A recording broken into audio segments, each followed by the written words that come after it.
Boa tarde, chegou a hora de você ficar muito mais informado. Confira os destaques desta edição. Saldo negativo do Brasil pode chegar a 139 bilhões até o final do ano. Mais de 8 milhões de crianças e adolescentes vivem em situação de extrema pobreza no Brasil. 86% dos trabalhadores brasileiros não entraram na nova regra da Previdência. E veja também.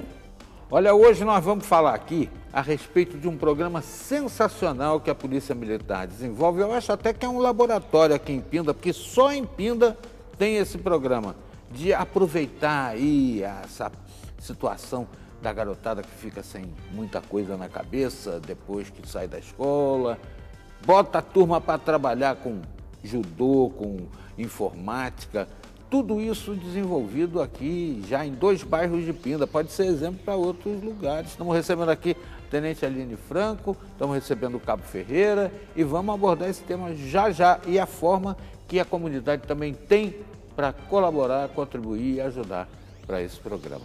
Já. Você confere essas e outras informações no Repórter Setorial, que começa agora.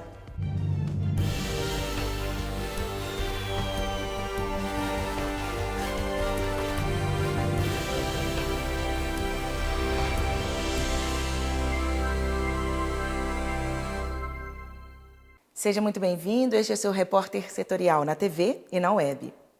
A Operação Carne Fraca assustou não só os brasileiros consumidores, mas a população dos outros países para onde a carne é exportada.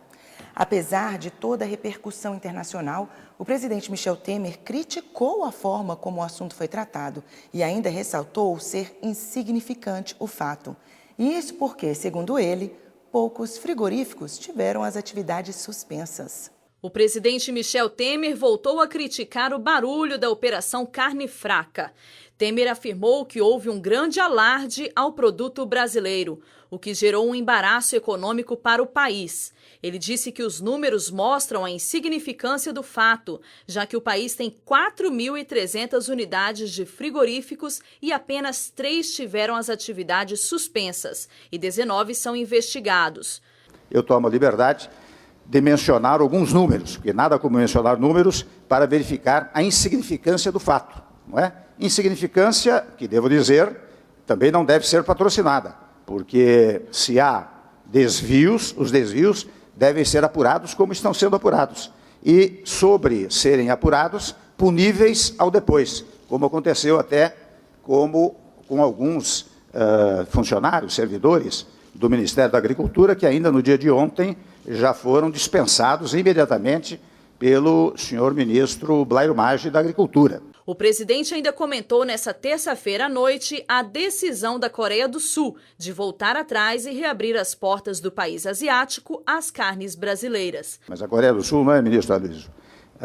Ontem havia pensado suspender e hoje eliminou a suspensão. Exata e precisamente, penso eu, em função da pronta resposta das autoridades brasileiras. E mais do que da pronta resposta, dos esclarecimentos mais do que cabais, mais do que integrais em relação à realidade dos fatos. O ministro da Agricultura, Blairo Maggi, visitou uma fábrica da Seara, próxima a Curitiba, no Paraná. A empresa pertence ao grupo JBS. O frigorífico é um dos alvos da Operação Carne Fraca da Polícia Federal e exporta para a China. Além da China, do Chile e da União Europeia, agora Suíça, África do Sul, Jamaica, México e Hong Kong se tornaram os países mais recentes a proibir a importação de carne brasileira. No ano passado, Hong Kong liderou as importações de carnes e derivados do Brasil, com compras de quase 2 bilhões de dólares. A Prefeitura de Pindamonhangaba iniciou as obras de construção de uma praça no distrito de Moreira César, no bairro Pazim. E os serviços começaram na última semana. A primeira etapa é a limpeza e o nivelamento da área. De acordo com o subprefeito de Moreira César, Nilson Luiz, a quadra contará com um parque infantil, academia ao ar livre, bancos, várias luminárias e a plantação de árvores. A área poderá ser destinada a caminhada, espaço aberto para a realização de eventos e feiras. Também festas populares poderão ser realizadas nesse ambiente. A praça é uma antiga reivindicação da parte dos moradores. Segue o repórter Setorial. Dados do Ministério da Saúde mostraram que mais da metade população está acima do peso. Essa é apenas uma prévia de como anda a saúde do povo brasileiro. Diante da situação, o governo quer envolver todos os ministérios com políticas públicas para investir em medidas que incentivam a alimentação saudável e diminuam esses dados. Os índices de obesidade no país continuam crescendo. Buscando reduzir o número de brasileiros com excesso de peso até 2019, o Ministério da Saúde anunciou 3 metas. Deter o crescimento da obesidade na população adulta por meio de políticas de saúde e segurança alimentar, reduzir 30% do consumo regular de refrigerantes e de suco artificial, além de aumentar em mais de 17% o percentual de adultos que consomem frutas e verduras regularmente. Dados da Pesquisa Nacional de Saúde, divulgada em 2013, mostram que mais da metade dos brasileiros está acima do peso ideal e mais de 20% são obesos. O excesso de peso é maior entre as mulheres, 59,8% da população feminina. Entre os homens, o número é de pouco mais de 57%. Isso também acontece com relação à obesidade. Mais de 25% delas sofre com ela. Entre a população masculina, mais de 17% são obesos. As medidas fazem parte da década de ação das Nações Unidas para a Nutrição da ONU. O acordo prevê que haja incentivo à alimentação saudável. As metas foram apresentadas no encontro realizado na sede regional da Organização Pan-Americana de Saúde, em Brasília.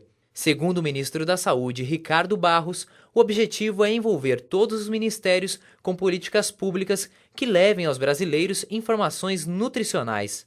Nós estamos propondo uma nova política, nós temos várias novas ações que serão implementadas pelo Ministério, aplicativos que vão induzir as pessoas a controlar a qualidade da sua alimentação, que vão induzir as pessoas a fazer a necessária atividade física diária. Vamos ter a orientação a ser dada nas escolas. Um estudo do Ministério da Saúde, divulgado em 2015, apontou para um crescimento de 60% no índice de obesidade entre 2006 e 2015. Em geral, a obesidade aumenta o risco de hipertensão, doenças cardíacas e diabetes. O objetivo também é diminuir o crescimento dessas doenças. O governo seguirá com a proposta de corte de gastos. A Lei de Diretrizes Orçamentárias prevê um saldo negativo de 139 bilhões de reais até o final deste ano. A esperança era que a economia crescesse pelo menos 1,6%. Mas a equipe econômica salienta que o crescimento será de apenas 0,5%. Com isso, a arrecadação de impostos será pelo menos 54 bilhões de reais menor que a prevista no orçamento. O governo vai ter que economizar para cumprir a meta estabelecida pela Lei de Diretrizes Orçamentária deste ano, que prevê que o ano termine com um saldo negativo de 139 bilhões de reais. Acontece que, com o crescimento da economia abaixo do esperado nos 2 primeiros meses do ano, as receitas federais também foram menores do que o esperado. Uma diferença de cerca de 58 bilhões e 200 milhões de reais. De acordo com o ministro da Fazenda, Henrique Meirelles, o governo ainda avalia como vai fazer para equilibrar a conta. Meirelles afirmou que essa decisão ainda depende do julgamento de ações que correm na Justiça e que podem gerar novas receitas para os cofres públicos. É um valor excessivo para contingenciar no orçamento da União atual, que já tem um patamar de despesas bastante controlado, bastante comprimido. Segundo, nós temos essas decisões judiciais que gerarão receita adicional ao Tesouro durante o ano de 2017. Então, não há necessidade de gerar esse corte de despesa adicional ou aumento de receita. Pois bem, a partir do momento em que nós avaliarmos essas decisões precisamente e concluirmos que é possível sim incluir no relatório, temos base suficiente, etc., sólida para incluir no relatório um determinado valor, muito bem. O remanescente nós vamos aí decidir qual é o máximo de contingenciamento e, portanto, se será ou não necessário algum aumento de tributo. O anúncio da revisão do orçamento deve ser feito até o fim do mês, como afirma Diogo de Oliveira, o ministro do Planejamento. O que a legislação diz é que nós temos até o dia 30 né, do mês subsequente ao encerramento do bimestre para detalhar essas medidas e implementar o contingenciamento equivalente. Então, o que nós estamos fazendo é estritamente seguir o ritual previsto na legislação para que a gente implemente as medidas necessárias para o cumprimento da meta estabelecida. O governo elaborou a peça orçamentária com base na previsão de que a economia cresceria a 1,6% este ano. Mas a equipe econômica revisou essa previsão. Agora, a previsão é de que a economia brasileira cresça só 0,5%. Com crescimento menor, a arrecadação com impostos deve ser 54 bilhões e 700 milhões menor que a prevista no orçamento. Além disso, o governo estima que as despesas primárias serão quase 3 bilhões e meio maiores que as previstas. Com isso, a soma da queda na arrecadação e na alta das despesas resulta no rombo de 58 bilhões que o governo precisa cobrir para cumprir a meta de déficit de 139 bilhões de reais. Fique agora com o comentário de hoje.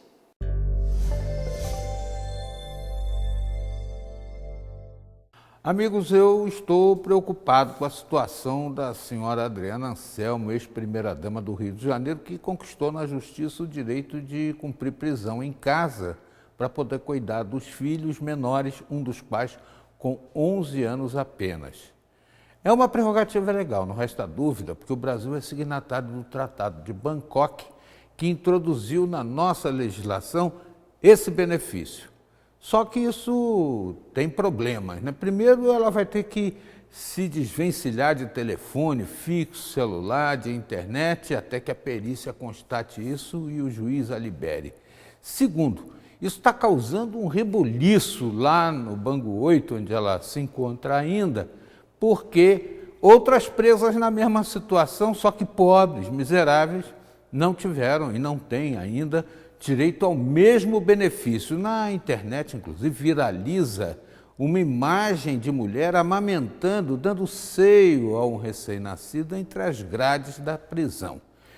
É uma coisa complicada, né? Porque o juiz tem que cumprir a lei de um lado e desagradar a maioria de outro. Eu imagino a situação lá no Leblon, zona nobre do Rio de Janeiro, onde o casal 20 da corrupção vivia, Adriana Anselmo e o ex-governador Sérgio Cabral.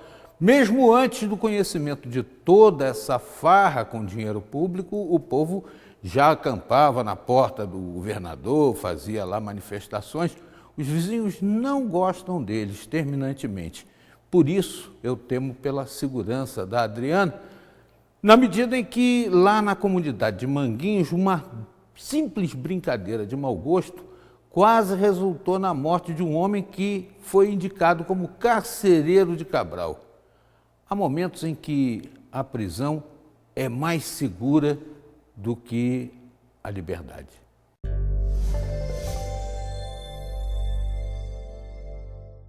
Mais de 8 milhões de crianças e adolescentes vivem em situação de extrema pobreza no Brasil. É o que você vai ver no próximo bloco.